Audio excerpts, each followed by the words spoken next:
Badan Pertanahan Nasional Kota Palembang melakukan pengukuran ulang tanah yang disengketakan di Perumahan Modern Sriwijaya di Jalan TKR Kadir, Kelurahan Karanganyar, Kecamatan Gandus pada Selasa 11 Februari 2025 siang.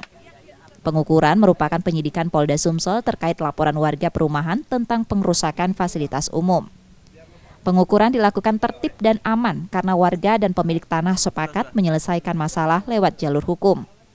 Dari pengukuran tersebut, kuasa hukum warga meyakini jika tanah yang dikeruk merupakan fasilitas umum karena tidak ada jalan lain menuju perumahan warga. Yang kita tunjukkan fakta yang ada di lapangan bahwa tidak ada jalan lain kecuali jalan yang dirusak inilah. Nah, jadi masyarakat beraktivitas, masyarakat secara publik beraktivitas lewat sini. Ketika ini dirusak, masyarakat lumpuh. Nah, ini kami tunjukkan hari ini kepada BPN sama pihak penyidik. Sementara itu, pemilik tanah menjelaskan berdasarkan SHM dan master plan, tanah yang dihibahkan untuk menjadi fasilitas umum warga tidak berada di titik tanah yang menjadi sengketa, melainkan di sisi lain yang tidak dibangun jalan oleh pihak developer. Untuk menunjukkan mana pasum yang sebenarnya versi Pak Jalaluddin. Sudah dipasang patok, kalau jelas sesuai dengan master plan, perumahan. Tidak ada bedanya. Nah, ditunjukkan antara dari sisi yang mana, kiri kanannya.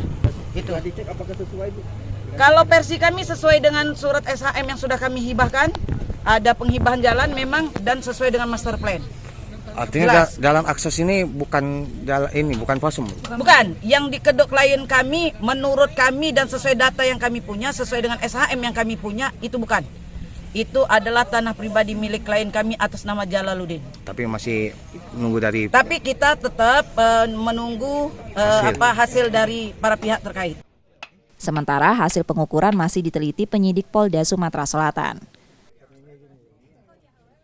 Yudi Kiswanto, Kompas TV, Palembang, Sumatera Selatan.